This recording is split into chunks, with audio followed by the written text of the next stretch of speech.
Hello, everyone. I am Corey Andrew Powell, and I am joined today by Steve Wohlenhaus. He is the founder of Weatherology, a platform that helps local communities stay informed during critical weather situations. He's also a motivational speaker in leadership, and his latest book and podcast, they're called The Anatomy of Success. And Steve, welcome to Motivational Mondays. Corey, how are you? I am well, my friend. Thank you. We got through a little technical difficulties. It may have been technically difficult for you, Corey, but obviously the way I handled the situation under tremendous stress was Stellar. unparalleled. Absolutely. Well, it's all those weathered storms have prepared you for technology, I'm sure. So, Exactly. well, before we actually get into the anatomy of success, which is your book and podcast, I do want to talk about the weather situation because you have been a meteorologist for, I guess, a long time, and you were also, I guess, the inventor of the Weatherology platform. So, is that an app exactly, or tell me a little bit more about that, and what is Weatherology? Sure. When I was 21, I was the first and youngest meteorologist in a major market in this country at Care 11 in Minneapolis. Quickly realized that I wanted to be an entrepreneur. So I started doing weather updates for local radio stations, which has blossomed into the largest weather radio network in the world. 1,300 stations nationwide, gives us the largest listening audience across the Midwest with 22.5 million quarterly listeners. And so we've created a digital platform, which is Weatherology, and that is the only audio weather API in the world that takes real human voice and translates text to human voice instantaneously. So it's like Siri and Alexis, but it sounds a lot better, far more personalized, and it's actual meteorologists. So it integrates into dashboards in automobiles, smart speakers, as well as cell phones. Super proud, and new iterations coming out always. And we're in the process of upgrading our UPI in the app right now to do some interesting things, but it has all the features you would expect from a typical weather app, but it's free. And there's a whole lot of additional things that we'll be offering that kind of differentiate us from the other apps in the App Store. Wow, that's amazing. I actually will make sure we share that information with our audience so they know how to find the app as well. And I'll just share, I used to want to be a weatherman as a kid. However, I'm geographically challenged. I just cannot remember. And I saw that they have to use this like blue screen or something, and the actual map is not really there. You have to kind of like know where you're pointing, like without it actually being Ambidextrous. there. Yeah, Yeah. you'd be I, great though. I mean, with your personality and your voice and all these wonderful things you have, I think it would take me 2 weeks to put you in a position where I could get you a major market job, and I've done oh, that for a lot of people. So don't give up on that dream. okay. Point taken. All right, I've made a mental note of that. I might be a weatherman after all. Well, thank you. I'll let Sam Yeah, Champion know he better watch out. that's So, right. well, on from that though, you do have a wonderful speaking platform, and you have some great, great words of wisdom. I was watching some of your videos, and some of them are, I mean, they're all poignant. Some are very funny too, but always good messages. But Anatomy of Success, the podcast and the book. So tell me about why you wrote that book and what was the inspiration behind it. Well, it's a great question. My father, who was my best friend, passed away about 5 years ago. And so he was kind of the inspiration. We were best friends. He was very smart, very successful. He was an entrepreneur. I learned a great deal from him. And I was kind of at a point in my life, Corey, quite candidly, where I'd worked very hard to build a very successful business and was enjoying the fruits of my labor, contemplating an easy transition into semi-retirement and, you know, post up on a beach someplace in the Maldives and just disappear into obscurity. And then after my father passed away, it dawned on me that I have a responsibility to share the great wisdom that he passed on to me. And I started to tap into this notion of leaving a legacy far above and beyond my own selfish interests. And it's inspired me to really do a lot of things. And I'm so glad I made that decision because the feedback I get every day, we've been blessed. I went on LinkedIn 4 years ago. The past 3 years, they've named us one of the top 50 most impactful people on that platform.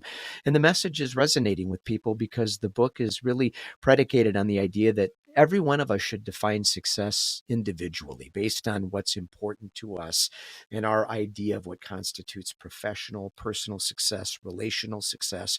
And health is at the foundation of that. So my dad was the inspiration, the ideas that I've had over my lifetime, the journey of being an entrepreneur since 21, as you can imagine, recalling what you were like at that age. Yeah. I was super driven, motivated, impatient, get out of my way. I'm coming through and it's my way or no way, to where I'm at today, which is a totally different, more self-aware, emotionally intelligent person that operates very differently. Mm. And so that journey has provided me with a lot of insight that I'm blessed to be able to share with people in a very succinct way.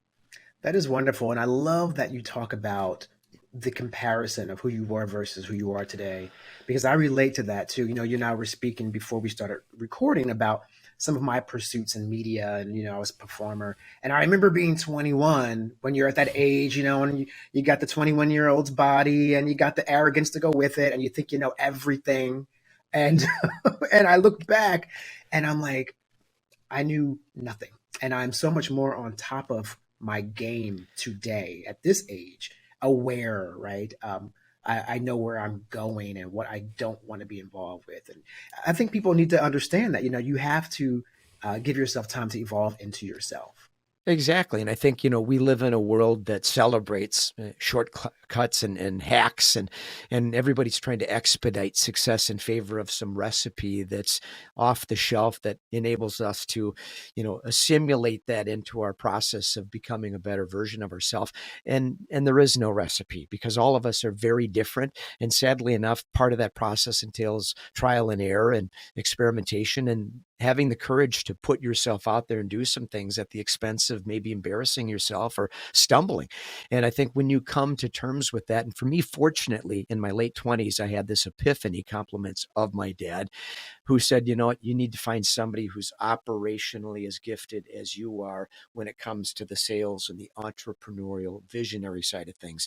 And thanks to that ability to recognize at that time that I needed that, and then having the awareness to appreciate when I find that person, I got to stay out of their way and give them complete access to their creativity and let them operate without impunity. Yeah. Man, things took off, Corey, in such a beautiful way for me. And the process of learning as a product of that person and their gifts and what we passed on to one another has made this company into the best business in the world at what we do. It's amazing. Yeah. Yeah. Well, great words of wisdom from Dad, of course, because one of the things I have spoken to CEOs about when I've interviewed them for the podcast, or I should say, one of the common denominators I have found when I've spoken to successful CEOs is exactly what you just said about identifying people who can make your vision come to life and giving them the space to succeed. So many times we want to micromanage others, right? We want to hold things close to our chest, and you have to sometimes give people the ability to be successful, because it only will make you more successful in the end if you give There's them no the question. opportunity, right? Oh, absolutely. I mean, that's one of the things that I've decided to focus on over the past 37 years since I started this company, is discovering people that don't even know what talents they possess at a time in life when they're still dabbling in frustration or curiosity. And I'm able to extract from them, as a product of genuine conversation that engages our seeking systems and stimulates better listening. And I can find out what it is about that person that they may like you. I know you have musical interests and these things already based on our brief conversations. And I've been able to assemble a really good assessment of what people's potential are and extract the very best, even before they realize what they're able to do. And then that process becomes a confidence building exercise that, and I always preface that with, listen, watch what we're doing here as you and I grow in our relationship together. The only expectation I have is that when we hire other people, you do the same thing for them, and take the time to help nurture, cultivate, coach, and mentor other people. And we've had this environment of reciprocity that just continues to build on itself. And it's a remarkable thing. And the sad reality of it is, based on all the research, 85% of all working adults are dissatisfied with work today as a product of bad leadership. So as many of us leaders that like to evangelize these things that we profess to care so much about, there's very few actually practicing this stuff proficiently to the point where it's reflecting in their organization and the family atmosphere that they have or don't have. And so my hope is it catches on, because it's counterintuitive. The natural tendency for high achievers, like I was in my 20s, is to, this is the way it's going to be done, full steam ahead. If you're not on board, get lost, I'm coming through. And when you realize that if you just stay out of people's way and give them complete flexibility to do things their way, they get creatively involved, and there's meaning and purpose now discovered in work. And that's what's really lacking with all these people that are clearly indicating that they're unhappy at work. So we've been lucky. That's so true when it comes to the work environment, because very often it's said that when people leave a job, they're not leaving the job, they're leaving the manager or the people they work for. So you have a spot on assessment there, because very often it is the lack of management, or poor management, that causes that to happen. But also, you do have in your anatomy of success, you do talk about, I guess, what are you call these four tenets, if you will, of equanimity, right? And they're broken down, I guess, in different segmentation. So let's talk about those. So what are the four tenets that you speak of in this book? It's super simple for me, and it's a reflection of the things that I've done in my life that I've discovered on a daily basis provide me with joy and meaning, which elevates happiness each and every day. And so many people, again, in recent research, are just very unhappy. We're living in a troubled time, Corey, where people are depressed. Teens, I just wrote an article about this. There's a higher rate of suicide and depression among teens of all races, ethnicities, sexual orientations, and genders. So this is not a thing unique to certain individuals. And that's why, we got to stop focusing on all these things and get serious about this generation of young people that are troubled and disoriented. And I believe there's some serious reasons why that's the case, which I'd be happy to elaborate on in another episode. But, the four tenets come into play because it puts health and wellness at the foundation of our efforts individually to take command of our life and start to move in the direction of greater life satisfaction. And I've found, and so many other people I know that are successful in life, highly successful people that are operating at a high frequency, they make health and wellness top priority. And what people don't realize, I spend 6 hours a day on wellness, no exaggeration, whether it's workouts and intense workouts, stretching, yoga, long walks, reading, learning, growing, developing, using my mind and my body. The average CEO, I can promise you, doesn't come anywhere close to spending that kind of time every day. So the whole formula is lopsided. We have these people that are charging ahead full steam with their eyes shut in life, doing a good job. They're smart, capable, talented people, but they don't take nearly enough time to have this dedication to health and wellness, which obviates the stress and the frustration and the tension and all the friction that frequently manifests itself in a very unpleasant way in our relationships, personally and professionally. Not to mention the fact that if your health is in disarray, Corey, your whole life is out of balance. Yeah. You can have as much money as you want, the biggest business you want, the prettiest wife or husband or boyfriend, girlfriend you want. But if you're flat on your back, nursing some really serious health related issues, sorry, that stuff means absolutely nothing. So that's the first tenet. And then healthy relationships, intimate relationships, whatever those are for you, take it seriously. Have a good one. Be good at it. Don't just take it casually, and don't take the people in your life casually. Friendships, family, absolutely important. And then, of course, satisfying work, which is something that's frequently overlooked because so many people it's the Monday mentality. Oh, here's work, got to do it until Friday. Hip, hip, hooray, here's the weekend. You're living your life like that. You're on a track consistent with finding probably burnout at some point, and certainly you're not going to be very happy living up to your true potential professionally. So I encourage people to find meaning, satisfaction in whatever they do professionally. And those are the four tenets. And if we focus on those things, as you can imagine, there's plenty of opportunity every day to find happiness and feel like we're making progress. Yeah.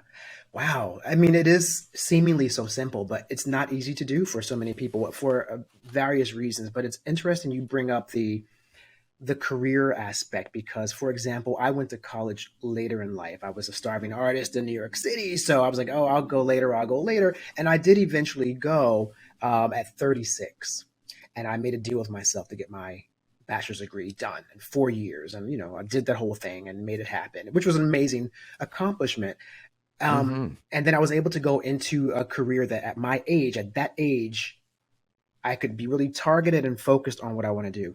That's why I believe that the idea of maybe making kids go to college right after high school, because this profession makes a lot of money. And so that's what your Uncle Harry did and your dad did. And so you're going to go be an accountant too. And those kids, I know those kids who did that. And I went to the high school reunion with them like 10 years later, and they're burnt out. They hate their lives. They hate the career decision. So I think there's something to be said about finding out what you want, because you need to maybe experience other things first before you decide on that career, right? You bring up such a critically important point, and I point this out in my book. The irony of it is that, the process in America and many other places around the world, we go to school and we focus on education up until we're 21, 22. The belief is from there we get into a career that's going to provide us with life satisfaction and financial reward, with the idea that somehow at 60, 65, we'll have squirreled away enough money to comfortably retire and sit on a beach someplace and relax for the rest of our life. I'm telling you right now, folks, just eviscerate that notion from your mind. That formula is flawed, it's messed up, and there's a far better approach. There's nothing wrong with education. The way you did it, it's perfect. Your plans worked out perfectly. Look where you're at. The music, all those things have come together to create this place that you're at now with the opportunities that you're creating for yourself. So who cares how long it took you to get there? The Right. fact is that you're doing stuff I can tell that you really love, and it's consistent with, a lot of the interests that I think you've cultivated over the years. So, and what happens a lot of times is parents today are pushing kids so hard that they're well intended, I think, whether it's coaches, teachers, priests, pastors, whatever, parents, they push kids in the direction of got to get an education, got to be a prestigious university. We have to get good grades, get into these universities, and then we got to get a degree. And you're right, let's pursue the high paying professions, doctor, lawyer. And these kids are just kind of going with the flow because they can't even take a breath to assess what it is they want to do in life. They're so burdened with this notion that everybody else is living vicariously through them. And it's not malicious, it's well intended. Parents want the best for their kids. And kids just follow along because at that point in life, they don't have the capacity a lot of times to say, wait a minute, this isn't my bag. It's not what I Yeah. want to do. Yeah. I want to forfeit school until I'm 36. I want to play music. I want to do my thing. And then I'm going to go to school. And it worked out just fine. You're going to be just fine in life. Everybody is, and so that's a lot of times what happens. And ironically, the statistics reveal that a full 85% of all college graduates are doing a job unrelated to their Mm, degree. 85%. wow. So what you just pointed out is far more profound than you Wow. realize.